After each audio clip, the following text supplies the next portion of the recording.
Good morning. Welcome back from spring break and from springing forward. I'm astonished that we have all made it out this morning with all these things against us. But I'm delighted you're here for the faculty lecture this spring. Every year since 1960, this is tradition at King that faculty choose two students and students choose two faculty to give a lecture on something that they're interested in. These have been variously focused. Sometimes they're highly personal, sometimes they're highly academic.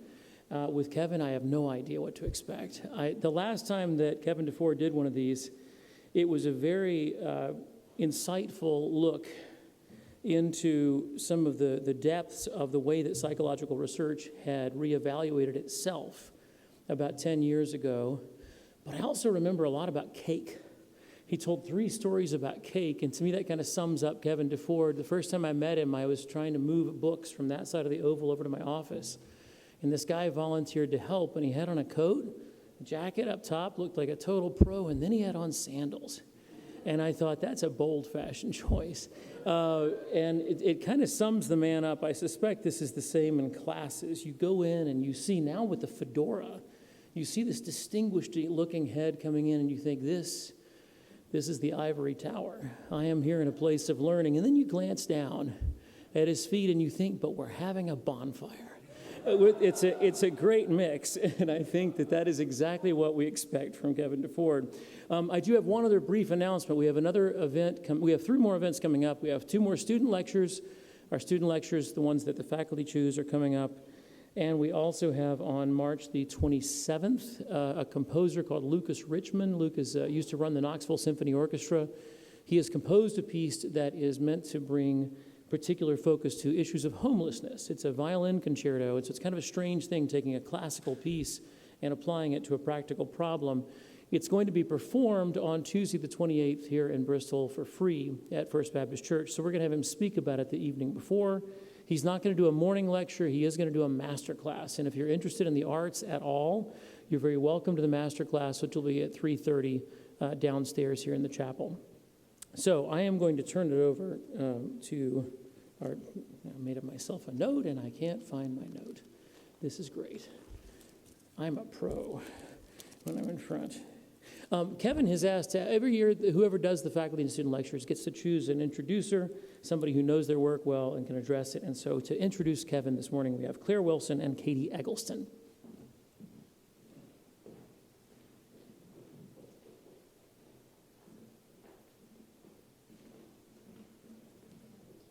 Dr. Kevin DeFord is a professor in the chair of the psychology department here at King University. He's an experimental psychologist whose research and interests are in applied vision science, natural image statistics, and the integration of visual perception in the visual arts.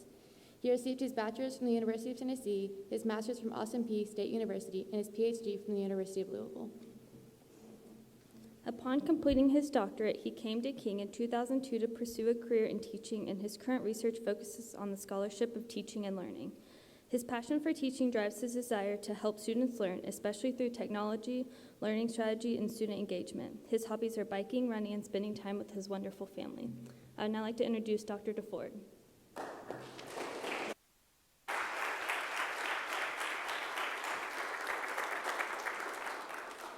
Thank you, Katie and Claire. Well, it's a pleasure to be here, and it is a great honor. Let's see, I'm going to make sure that I can. All right, we'll see how that goes.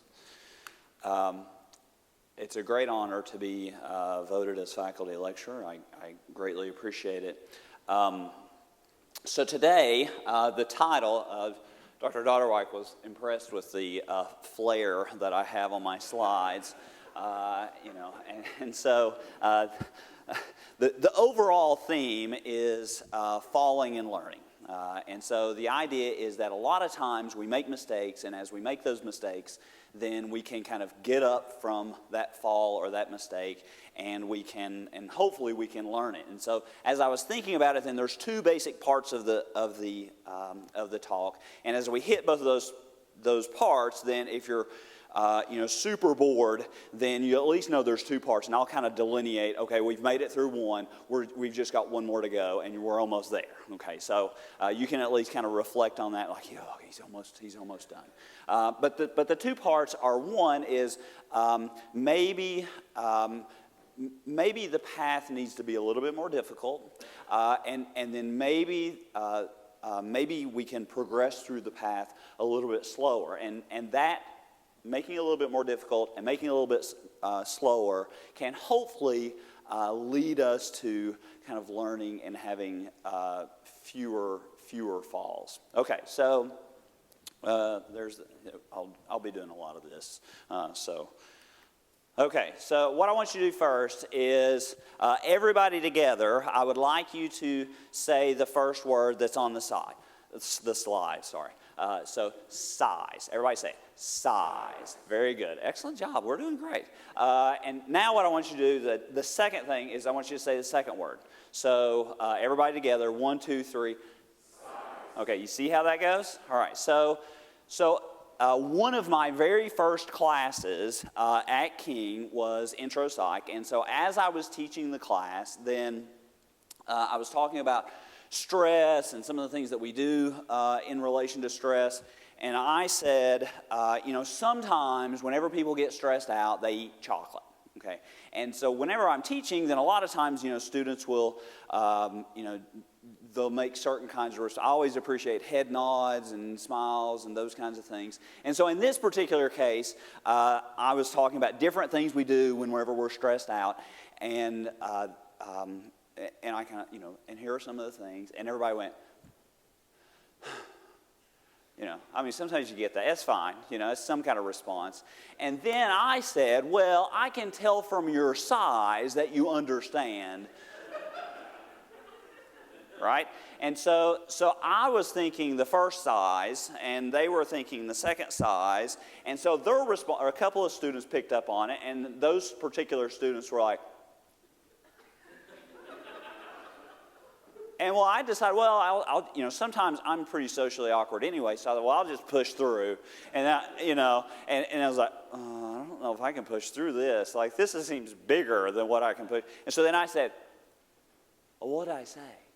And I remember a girl in particular, she was like, yeah, what did you say? And I was like, I don't know what. So after a little time, we finally made it. Some very kind person in the front row was like, I think, like they spell it out, on the paper. I think this is what they thought, all right. So I learned, be careful not to insult people whenever you're giving a talk. And that was the mistake that I kind of learned from.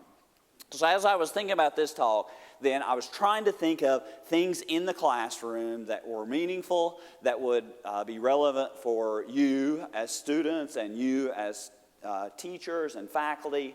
And so as I was considering these, then one of the questions that I thought of that occurs is students can sometimes come to me and they say, I want to do better on the test. And so what are some of the ways that I can improve my test grades? And as a faculty member, a lot of times I think of, what can I do to improve learning in the classroom? Now, I know those two things are not exactly the same, but they're close, right? And so that was the first question that I thought of. And that's the first one in terms of, okay, what about things that are a path that's maybe a little bit more difficult? And so from the psychological literature, then, and I'm going to sprinkle some stories in here. In my little caption, I said, an empirical and an anecdotal approach. And Katie and Claire know how I feel about whenever somebody says anecdotal evidence. I kind of, what are you talking about, anecdotal evidence? But we're going to I'm going to tell you some stories, some anecdotes that will hopefully make some of the empirical evidence a little bit more memorable, because sometimes just graphs are not particularly memorable. So one of the things about the scholarship of teaching and learning is there's two effects that seem to help people remember. One of those effects is testing effect, and so that's things like flashcards. Okay, so you're just kind of testing yourself, and it gives you two things. One, it gives you some practice at retrieving the information, which helps, and two, it kind of helps you monitor what you know and what you don't know. Okay, so that's the testing effect. And let's try. Yeah, there we go. Okay. So that's the testing effect. And so Dunlowski, 2003, has this beautiful review where there's like 10 different learning strategies. These two kind of float to the top. We're not going to hit all 10. I didn't even pause and think about hitting on all 10. We're going to hit the two top ones.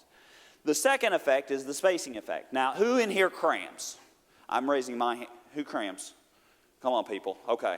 All right, well done. All right, we got faculty and we got students who are at least kind of disclosing this. All right, so yes, we cram, and because some of that is just kind of time management. It's time for me to learn the information. Let's just shove enough of that information in the head so when we get to the test, we can just just regurgitate it all out, and we're kind of done. Now, in this particular case, the two learning strategies, the spacing effect and the testing effect, improve your recall, but they improve your recall long term. Okay, so it's not just this short amount of time. We're remembering information. Now, for a longer amount of time. Now, if we combine the two, then what we have is this thing called successive learning. Okay, so successive learning is kind of like the testing effect and the spacing effect, and they kind of marry one another. Okay, and then what you get is you get some very nice kind of data showing that we remember more information for a longer amount of time. Now here's the thing. There are going to be, and I'll probably get in trouble for saying this, but okay. So some classes, right? Some classes you're like, I want to learn this information, and I want to make sure that I remember this information for a long amount of time. For those of you who have taken intro psych with me, then I mentioned this in intro psych. You know, sometimes some aspects of intro psych you may be like, I'm going to learn it, and really, I'm done with it after this. It's okay. Okay, so there are certain classes like that. Now, if you're cramming, then if you want to forget it, that's a pretty good way to kind of regurgitate it and then kind of forget it. But if you really want to learn it for a long amount of time, then I would suggest, along with Rawson and Dunlowski, that this kind of successive relearning is an important strategy that you can use. Now, I'm going to describe two experiments relatively quickly. And so on the experimental side, one of the things that they see is that individuals come in and they learn some material and they practice it. And they go through this kind of relearning. Okay, so in this case, I think they're learning word pairs. So it's not terribly applicable, right? But they're learning word pairs, and then they take a break, they learn it to a certain criteria, and then they come back. Now, here's the comeback. The comeback is this relearning session. So they learn it to, some criteria, let's say 90 to 100%, and then they come back. And so this first bar is a little bit like cramming, right? You learn all the information, you come back the next day, and you're like, hey, this is, do you remember any of this information? And you remember about 20%. Okay, so not very much information. Now, if you, on this second time, the first relearning, so now you've gotten a chance to relearn the information, and what you have is you have an increase from about 20% to about 50%. Okay, so as you keep coming back to the information, you're remembering more and more of the information. Now, that works pretty well in the classroom, and what you also see is that you see a big jump, and then the improvements are smaller and smaller. Okay, so 2 or 3 times kind of coming back to it, and so you're starting to kind of level out. But now you're remembering it for a longer amount of time. Well, how much longer? Well, they've taken, it's a good thing I've got this, right, because I keep walking over here and hitting the button. It's handy. It's good. I used this is the first time I've ever used it, so I'm sure I'll be doing both of those. All right, so what about in the classroom? Well, in the classroom, then one of the things that we see is we see 2 different conditions, and this was a study by Rawson in 2013, and so they looked at successive relearning. Again, this idea of you come in, you kind of test yourself, you wait a week, and then you test yourself. Okay, we're not talking about you test yourself and then like 5 minutes later, you go to the dinner, you go to the caf, and you get something to eat, and you come back and you test yourself. We're talking about like weeks, all right? So you test yourself, and then a week later you kind of test yourself. Now, what we have is, then you have an exam, okay? So in this case, they had, I think it was the case, 2 relearning sessions, right? And of those 2 relearning sessions, then we have the successive relearning and then the business as usual. Business as usual, I think of, it's test time, oh crap, I got to study for the test. And what we see is we see the successive learning, you see about a 10-point difference between the successive learning and kind of the business as usual with regard to test performance. Now, in that case, I don't know. I did ask a class a number of years ago, I said, okay, what kind of test performance, and this was more informal, what kind of test performance would you have to see to improve for you to adopt a different strategy? Generally, it seemed like the students were like, okay, if I could get a letter grade increase, then I would be okay with changing strategies. So this, right, that's about a letter grade increase.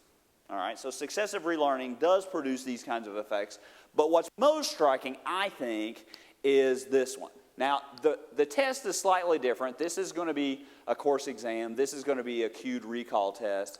But one of the things that you see is with that successive relearning, then you see a drop-off in performance, but not a great deal. Okay, so they're retaining that information 3 days after the exam, and then even 24 days after the exam. So this one kind of plummets, right? And then this one kind of stays the same. It drops off some, and so it's retaining for a longer amount of time. And that is important. Now, that's important for you guys for certain classes. Hey, I really need to make sure I learn this information for a longer amount of time.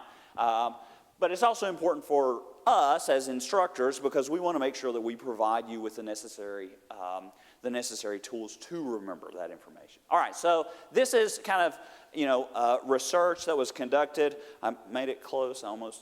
Let's try that. Okay, so what do you guys do to study? Well, over the last couple of years, I've been, and some of you have probably participated, asking students what they use to study.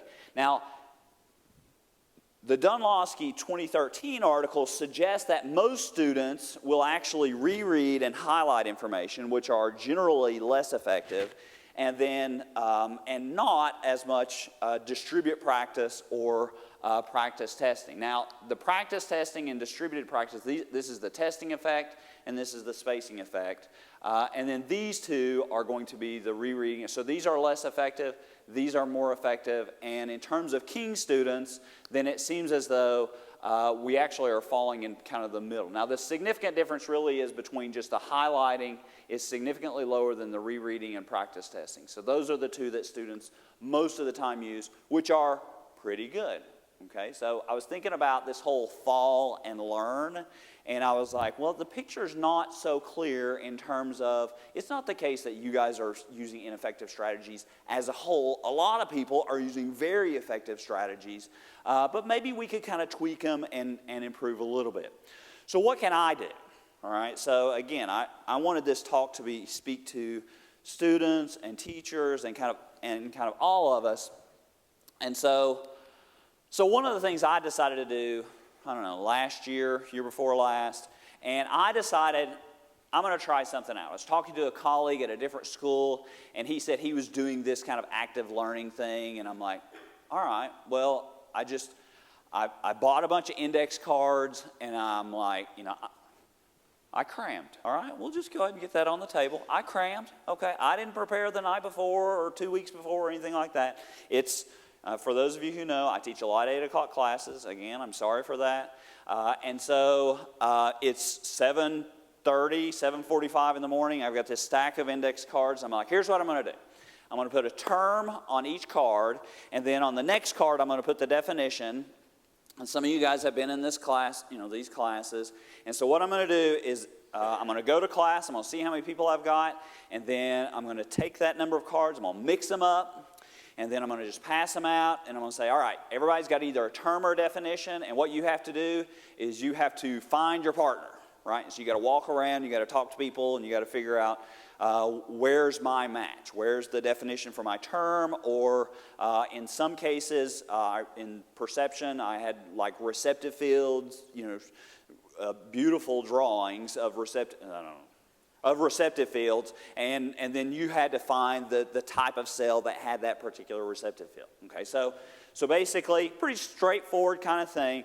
And all right, well, I got to look at the data, right? And so what I did is, so this is an intro psych class, and so I had some now I couldn't do this. What ended up happening ultimately was I had a deck of cards, and for like 3 class periods, I used that same deck of cards. Okay, so I'm a little lazy, all right? I didn't make a new deck every single time, but I used that same deck about 3 different times. It got you up and kind of moving.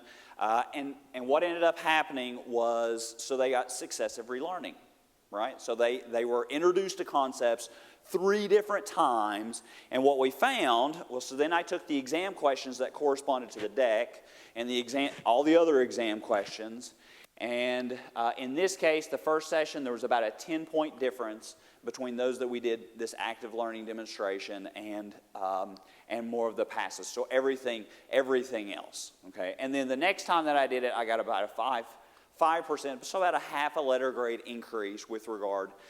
So from my perspective, now here's the thing. I don't know if you guys, this is true for you guys, but if you're doing the same thing kind of over and over and over again, then, sometimes it kind of loses it. But what struck me was that on Friday, I think it was, in the Chronicle of Higher Education, there was actually an article talking about active learning and talking about some of the nuance. So I just kind of threw out an example, and it worked really well. For those of you who are teaching or trying to learn, some information, then I would say maybe this works for you, maybe it doesn't, but it gives you some glimmer like, hey, maybe this is something that's at least worth trying kind of in the future. And that's the case with the learning strategies, right? So the learning strategies, we talk about these different kinds of testing effects, and so if flashcards work for you, then maybe that is, certainly Quizlet and some of those kinds of examples can also work. All right. Okay, so I've given you some data. We got to break this up a little bit, right? So how about story? So fall and learn. All right. So this is a diagram of my bathroom whenever I got married. You're welcome. All right. So this is my bathroom whenever I got married. So we have a double vanity. I know, it's pretty high class. Bathtub, toilet. Clearly that's the toilet. And then this is the towel rack. Okay, so now we all fall from time to time, and we pick ourselves up and we kind of learn from that particular mistake. Now, I was newly married. I don't think Leilani and I had been married for even a year or anything like that. And so I get up early in the morning. I don't know why I was getting up early in the morning. Well, yeah, I was getting up early, probably working, doing something very diligent and important. That's what I was doing. I was doing something very important. So I get up in the morning, and Leilani's in bed, and so I get up and do all the normal things that people do whenever they get up, right? So I pee, right? We all do that whenever we get up. And then I go over here to the sink, and I take off my clothes, and then I get a shower. Now, there's nothing particularly exciting about what happens whenever we get up, right? So this is just kind of what we do. And so, again, I don't know what I was thinking, but as I finish the shower, and I'm about to get out, so I would say I'm right in this area, right there, then I decide I'm going to reach over and get the towel. Well, I want to go the easiest route, and so the easiest route is I don't want to get out and get the floor wet, then I got to fix the floor. What I want to do is I'm going to just reach over and grab the towel. It makes complete sense. Clearly, I was not thinking. I do that a lot. So, not think. So I reach over, and I think about the time that I think this is an idiotic idea is about the time that my feet slipped right out from underneath me. And so as I'm plummeting towards the ground, then, now this is, I don't know, late 20s Kevin, not 50 Kevin. So 50 Kevin would just fall like a big lump right onto the ground. But like, I still had some kind of reaction time at this point. And so I decided my only hope is to grab the rim of the toilet to brace myself and to, kind of break my fall. That was not accurate. Well, I didn't flush. That was unfortunate. I'm wet from the shower. I grabbed the lip of the toilet. I did grab it. I will say that. I had grab it. I'm like, I've got it. I'm good now. No. I was wet, and so my hand immediately goes right into the toilet, which really kind of catapults me back. And so I land, and then my face ends up, I'm not exactly sure, it's probably, my face ends up like right here in all of my dirty clothes, right? And so I'm laying there, door's closed, my back is to the door, and all I remember is this kind of gung, gung, gung. And my wife is rushing to the door, to see what has happened to her husband. And I'm laying there, and she's like, "Are you okay?" And I'm like, "Don't come in. Don't come in." And other than being urine soaked and naked and all those kinds of things, I really just didn't want to get hit in the back by the door, So, now every time I get a towel, I'm always stepping out. I'll just wipe off the floor. It's not a big deal. You fall sometimes, and you learn from that experience, okay? So in some cases, I've shown you a bunch of data, and so here's, going through this process of successive learning and those kinds of things, and making things more memorable. And certainly that's kind of the anecdotes, right? The anecdote is we're going to fall, and it's kind of what we're going to do from that point on after we make that fall. All right, so sometimes it's the case that we don't want to choose necessarily the easy route. Okay, so the easy route for me was reaching across. The easy route may be highlighting the material or rereading the material, and sometimes maybe the avenue that takes a little bit more effort, a little bit more difficult, may be more beneficial to us in the long run. Okay, so you're halfway done, right? Hopefully, some of you guys may be like, "Oh my goodness, not halfway done." We're close. All right, so I want to mention a couple of different studies. So I talked about difficult, and now I'm going to talk a little bit about moving a little bit slower. And so here we have some research, and so whenever we're assigning grades, then sometimes there are biases that we have. And so there was a study done in 2013, and so the bulk of this research, I'm not going to elaborate too much on it, but the bulk of the research, the big point is that stuff that happens to us in the past affects us now. Okay, that doesn't sound particularly, overwhelming, but the idea is that the things that occur can prime certain thoughts, and that can influence the way we make certain kinds of decisions. And so there was some research done with the halo effect, and the idea is that they took two groups of teachers. Now, these are teachers who grade, they had a lot of experience grading papers and assignments and those kinds of things. And what they did was they took half of those teachers and they said, "Okay, I want you to watch a presentation by a student." Okay, and they watched this presentation, and so one of the presentations was a better presentation. Okay, so they took a student, and this particular student presented this material in a very effective way. And then they also took another exam. Now this was just videos, right? And so then they took a presentation, same student, and they basically said, you can kind of think about this. They basically said, "Here's a topic," and okay? Here's a topic. No. We're good? Oh, there he goes. Okay. Here's a topic. 1, 2, 3. Here's a topic. Here's 10 seconds. Go. Present on it. And so you can kind of imagine, and that produced a presentation that was not so great. Okay. So and they recorded. Thank you. Right. So now you've got two videos. One video of a good presentation. One video of a bad presentation. And the teacher comes in. Teacher comes in. They watch this video, and then they mark it. And then what they do is they say, "Oh, well, here's an email that we asked the student to write. I'd like you to grade that writing assignment." Now, in this case, right, the oral presentations were different, and so you would expect a different grade. In this case, the written assignments were the same.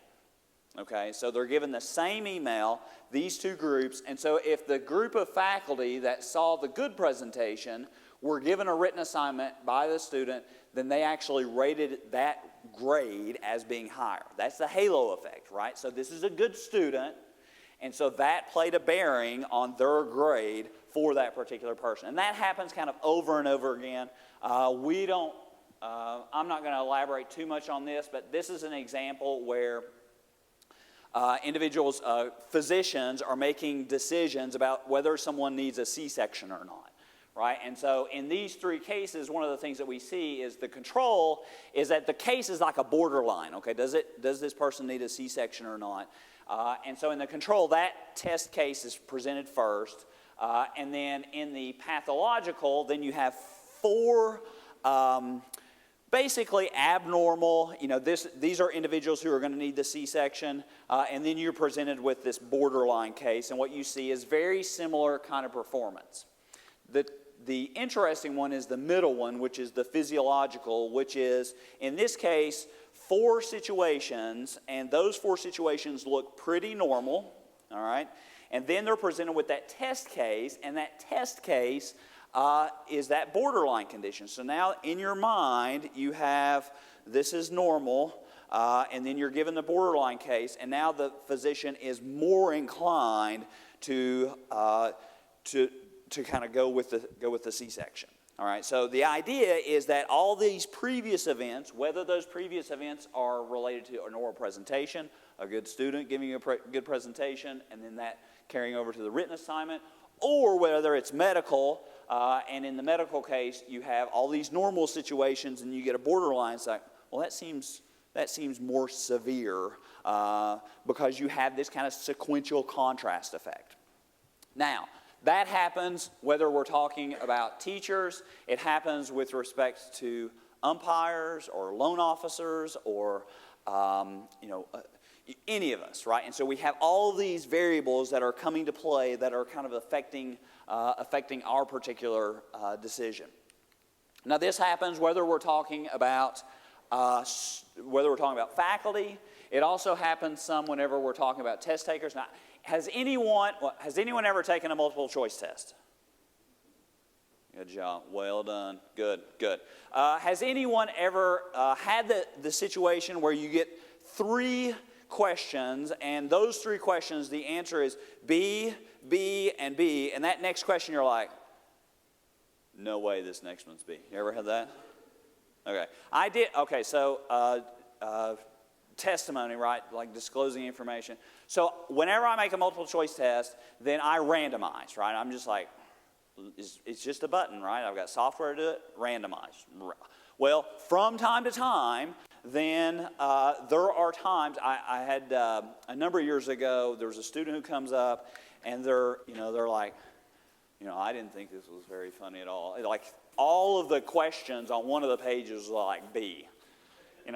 It happens, right? It's just probability that from time to time happens. Well, whenever that does happen, you get that feeling. And most of you from the hands that were raised, you get that feeling like, this next one, it seems like it's B, but it can't be B because there doesn't need to be, 3 or 4 or 5 or 6 questions with the same response.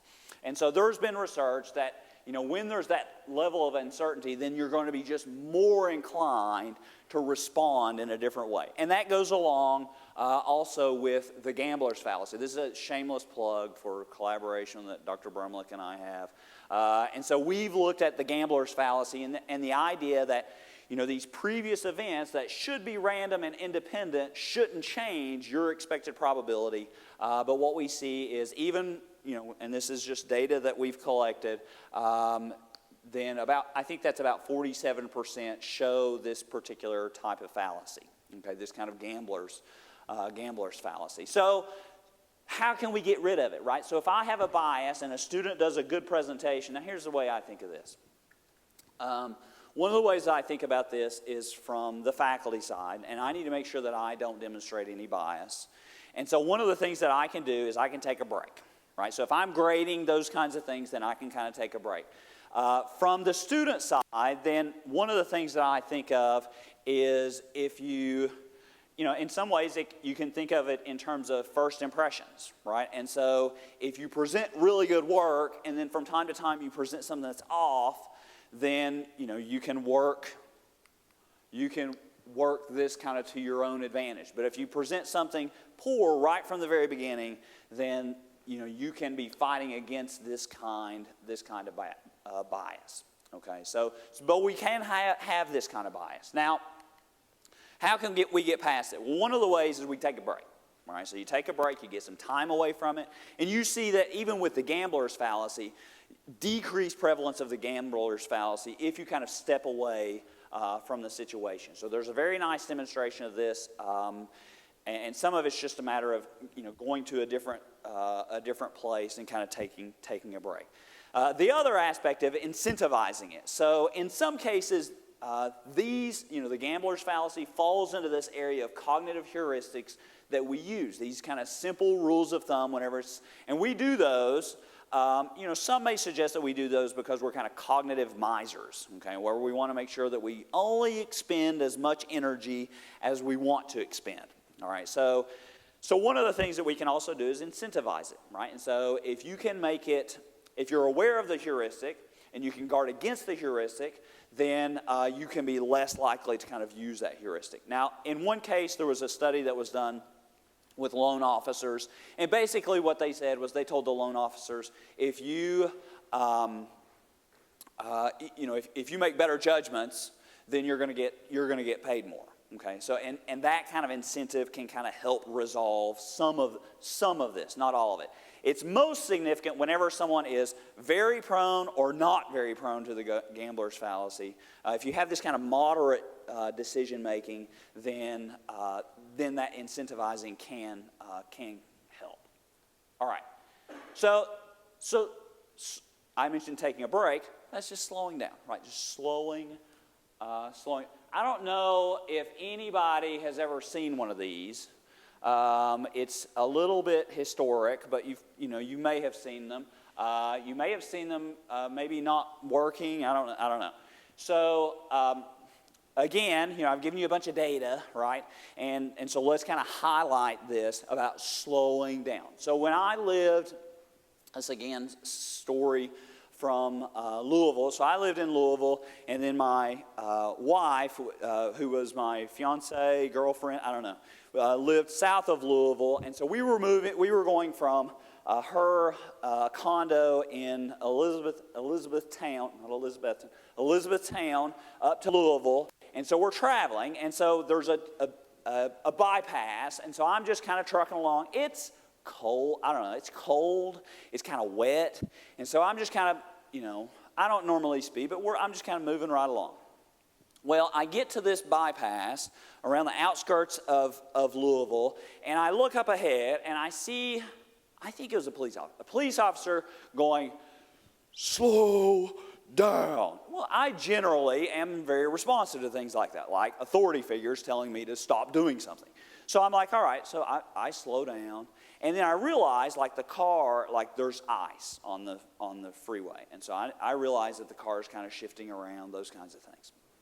And so I'm like, now this is, I guess there were cell phones, but this was my mode of communication, right? I was in graduate school, so I didn't have a cell phone because I didn't have that kind of money. So this was going to be my mode of communication. So I need to make sure that Leilani knows that, it's icy. And so she wasn't directly behind me. She was waiting, doing something, and she was going to be following a little while later. So I decide, okay, well, let's ease off. Let's go over to the convenience store. And when we get to the convenience store, then we're going to stop by, the telephone, and we're going to make a call. So there's this level of caution, and then there's this level of urgency, right? We got to make sure that we make the phone call. So as soon as I pull into the gas station, and I want to make sure that I call her, right? I want to make sure that she hasn't left yet. And so what I do is I immediately jump out of the car, and I grab a hold of the receiver, and immediately my feet just go slip right. And now, I wish this was actually the case. This was actually the receiver. That would make it a lot better story. But I go flying backwards, and the phone, I mean, I didn't have a good enough grip on it, and it just went flying back towards remember, watch out for that. It goes flying back towards it, and, I'm like, I recover, like, is everything okay? Yeah, everything's fine. So then I get back up, I put the money in, call my wife, and I'm like, be careful coming up. There's ice on the roads, and you don't want to have an accident. You ever seen one of these before? It's nice. That's a whole nother, we don't have time to talk about that. Okay, so we'll save that story for some other time. And so the idea was there's this urgency, right? But we can resolve it by just kind of slowing down a little bit. So if we can slow down a little bit, then sometimes we can make these better decisions. And so circling back around, then sometimes maybe a path that's a little more difficult will be more beneficial, and maybe a path that we take a little bit slower will be more beneficial. So hope you guys can take that and kind of grab some aspect of that.